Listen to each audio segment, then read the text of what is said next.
Hello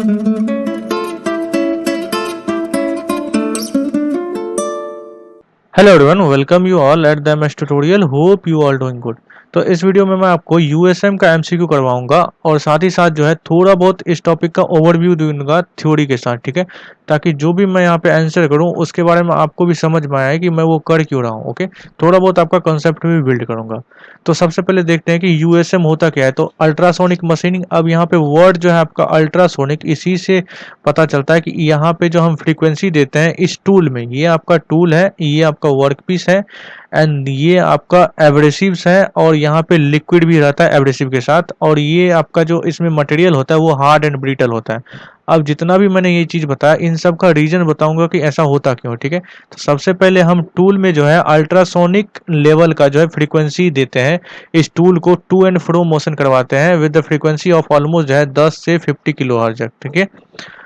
उसके बाद जो है यहाँ पे आपका ये एब्रेसिव्स होता है जो कि डायरेक्ट कांटेक्ट में होता है किसके, वर्कपीस के और टूल से भी, ठीक है। इन दोनों के बीच में हम एब्रेसिव्स को डालते हैं और इसके बीच में हम लिक्विड्स देता है। लिक्विड का काम सिंपल सा ये होता है कि जैसे ही यहाँ पे मशीनिंग हो जाएगा तो मशीनिंग होने के बाद जो ये मटेरियल का यहाँ पे वियर आउट पार्ट होगा छोटा छोटा, उस पूरे पार्ट को यहाँ से लेके फ्लो के साथ बाहर कर दे, ठीक है। तो ये सिंपल सा काम होता है इसमें फ्लूइड का, ओके। और फ्लूइड जो है ऑलमोस्ट 20 to 30% होता है of the volume of the this, overall the this volume, ठीक है। तो यूएसएम का जो कुछ मेन इंपॉर्टेंट है वो मैं आपको थोड़ा सा बता देता हूँ, जिससे कि अक्सर जो है क्वेश्चन आता है। जैसे यहाँ पे भी वही स्केच है यूएसएम का, ये आपका नोजल हो गया, इससे जो है हम लिक्विड का फ्लो करवाते हैं और उसके बाद जो है ये आपका यहाँ से लिक्विड वियर आउट करके, मतलब जो भी हमारा मटेरियल वियर आउट हुआ है उसको फ्लो करवा के अपने साथ बाहर लेके चली जाती है वर्कपीस से, और ये जो होल्डर होता है ये आगे पीछे मूव करता है, ठीक है। अब इसमें जो मेन कंपोनेंट्स होता है वो आपका पहला तो होता है ट्रांसड्यूसर। ट्रांसड्यूसर का काम जो होता है सिंपल, इलेक्ट्रिकल एनर्जी को आपका हाई फ्रीक्वेंसी वाइब्रेटरी मोशन के थ्रू, वो आपका जो मटेरियल था टूल था उसमें वो मोशन करवाता है विथ हाई फ्रीक्वेंसी। और फ्रीक्वेंसी जो है आपका 15 to 30 किलो हर्ट्ज होता है। सॉरी, मैंने वहाँ पे पीछे 10 to 50 बोल दिया था, बट ये 15 से लेके 13 के बीच में ही होता है। और आपका एम्पलीट्यूड जो है वो 10 से लेके 100 माइक्रोमीटर तक होता है, ठीक है। तो ये यहाँ पे दो क्वेश्चन है जो कि सबसे ज्यादा इंपॉर्टेंट है और पूछा जाता है ना। उसके बाद जो नेक्स्ट कंपोनेंट आता है आपका ये टूल का कोन, ये वाला जो कोन आप देख रहे हो टूल का, ये वाला, ये भी यहाँ पे इंपॉर्टेंट होता है। और ये जो नॉर्मल बना होता है आपका टाइटेनियम या तो फिर मोनेल मेटम का बना रहता है या तो फिर स्टेनलेस, वैसा मटेरियल जो कि आपका हार्ड भी हो और साथ ही साथ थोड़ा बहुत डक्टाइल भी हो, ठीक है। बिकॉज बार बार हम टू एंड फ्रो मोशन करवाएंगे, अगर ये ब्रिटल होगा तो वो क्या होगा, आपका फ्रैक्चर हो जाएगा इस टूल में, ओके। तो इसलिए हम यहाँ पे डक्टाइल मटेरियल यूज करते हैं।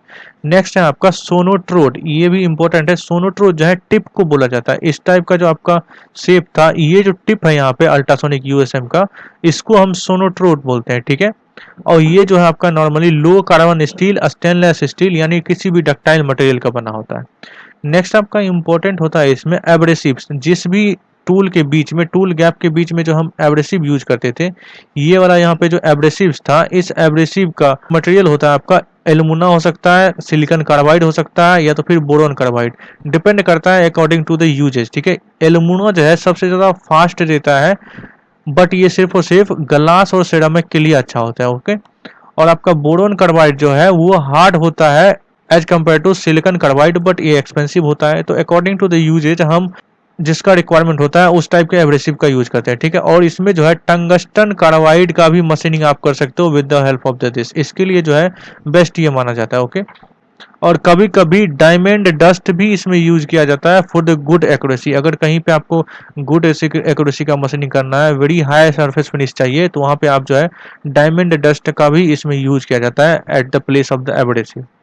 नेक्स्ट है आपका लिक्विड। लिक्विड जो है आपका 20 to 60% कंसेंट्रेशन होता है बाय वॉल्यूम, जो भी आपका टूल गैप के बीच का वॉल्यूम होगा between the workpiece and the tool, ठीक है। और इसका मेन जो काम होता है वो बॉन्ड बनाता है किसके, टूल और वर्कपीस के बीच में, और साथ ही साथ जो है ये कूलेंट का भी काम करता है। जो भी वहाँ पे हीट जनरेट होता है उस हीट जनरेशन को भी कम करता है। और ये कैरियर होता है क्या, एब्रेसिव का एंड डेब्रिज का। ये जो है रेगुलरली वहाँ से एब्रेसिव्स और जो भी हमारा डेब्रिज निकलता है, मशीन आउट पार्टिकल होता है, उसको वहां से निकालते रहता है। ओके, इसका जो मेरिट्स होता है, सबसे अच्छा मेरिट ये है कि आप हार्ड और ब्रिटल मटेरियल को इजीली इससे मशीन आउट कर सकते हो विद हाई सरफेस फिनिश, ठीक है। और इसका टूलिंग कॉस्ट भी आपका लो होता है। बट हाँ, इसका डिमेरिट कुछ है। डिमेरिट क्या है? सबसे पहला तो ये कि ये इसका एमआरआर जो है वो लो होता है, और सबसे मोस्ट इंपॉर्टेंट जो क्वेश्चन में पूछा जाता है, इसमें हाई टूल वियर होता है। अब हाई टूल वियर इसलिए होता है बिकॉज आपका देख सकते हो यहाँ पे जो फ्रीक्वेंसी होता है बहुत ज़्यादा हाई, 15 से लेकर 30 किलो हर्ज तक होता है। तो डेफिनेटली यहाँ पे टूल का वियर बहुत ज़्यादा होगा, और डायरेक्ट इम्पैक्ट टूल से ही हम करते हैं। ओके, नेक्स्ट है आपका unable to produce sharp corner. इसमें आप शार्प कॉर्नर नहीं प्रोड्यूस कर सकते बिकॉज जो आपका टूल होता है उसका शेप जो होता है वो फ्लैट होता है। किसी कॉर्नर पे अगर आप फ्लैट वाले से यहाँ पे फ्रीक्वेंसी से अटैक करोगे तो क्या होगा? सिंपल आपका टूल जो है उसमें छेद हो जाएगा, या वो वर्क ही नहीं करेगा सही से, ठीक है। तो यहाँ पे आप शार्प कॉर्नर को मशीनिंग नहीं कर सकते हो। तो ये था बेसिक्स अबाउट द यूएसएम, ठीक है। अब इस पे बेस्ड हम क्वेश्चन देखते हैं कि इस पे किस टाइप के क्वेश्चन से नॉल आते हैं। सबसे पहला जो क्वेश्चन है आपका, USM removes material using dash perpendicularly rotating, perpendicularly oscillating, axially oscillating, incline. तो डेफिनेटली हमने क्या देखा, इस टाइप का एक्सिस के अकॉर्डिंग जो है वो टू एंड फ्रो मोशन कर रहा था, ठीक है। यहाँ पे देख लो, ये जो है टू एंड फ्रो मोशन यहाँ डायरेक्शन है और एक्सिस के अकॉर्डिंग कर रहा है, तो वो हो जाएगा आपका axially oscillating. C answer will be the correct. Next मैंने मोस्ट इंपॉर्टेंट जो बोला था आपको, ये frequency of the tool USM of the range of, इसका जो रेंज होता है आपका वो 30 के लगभग होता है, 15 से 30। तो वो वाला ऑप्शन जो है आपका ये वाला मैच कर रहा है, तो ये ऑप्शन आप मार सकते हो। फिर नेक्स्ट क्वेश्चन है आपका, amplitude of the oscillation of the USM range of. Amplitude जो यूएसएम होता है उसका रेंज मैंने बताया था कि 10 से लेके 40 माइक्रोमीटर तक होता है, ठीक है। 50 के आसपास भी थोड़ा बहुत जा सकता है, बट इसी के बीच में रहेगा आपका। नेक्स्ट क्वेश्चन है आपका यहाँ पे, machining of the USM contain which of the following component.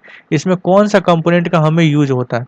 तो ये जो है आपका मैग्नेटो स्ट्रिकेटर, इसका भी यूज होता है। इसका यूज है ट्रांसड्यूसर में होता है, जनरेट करने के लिए मैकेनिकल वाइब्रेशन। ओके, तो कंसंट्रेशन जो है आपका टूल के टिप के पास यूज होता है, और टूल और स्लरी तो यूज होता है। तो ऑल द अबव आपका जो है आंसर करेक्ट हो जाएगा। ओके, अब हम नेक्स्ट क्वेश्चन देखते हैं। नेक्स्ट क्वेश्चन में हमें दिया हुआ USM magneto strictor convert magnetic energy into, definitely ये मैकेनिकल एनर्जी में कन्वर्ट कर देता है, हमारे टूल को जो है वो टू एंड फ्रो मोशन करवाता है, ठीक है।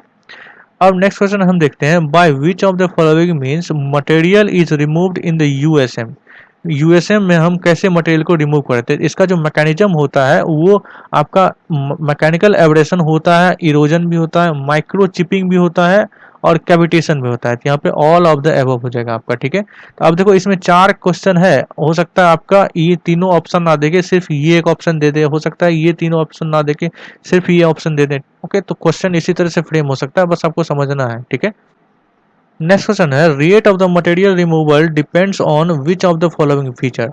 तो किस पे डिपेंड करेगा? डेफिनेटली फ्रीक्वेंसी पे डिपेंड करेगा, स्टैटिक प्रेशर पे भी डिपेंड करेगा, और मशीनिंग एरिया पे भी डिपेंड करेगा, ठीक है। इसके बीच का मशीनिंग एरिया जितना ज़्यादा कम होगा आपका वियर उतना ज़्यादा होगा, एरिया जितना ज़्यादा होगा वियर उतना कम होगा। नेक्स्ट क्वेश्चन है हमारा, the vibration amplitude determines which parameter of the abrasive particles.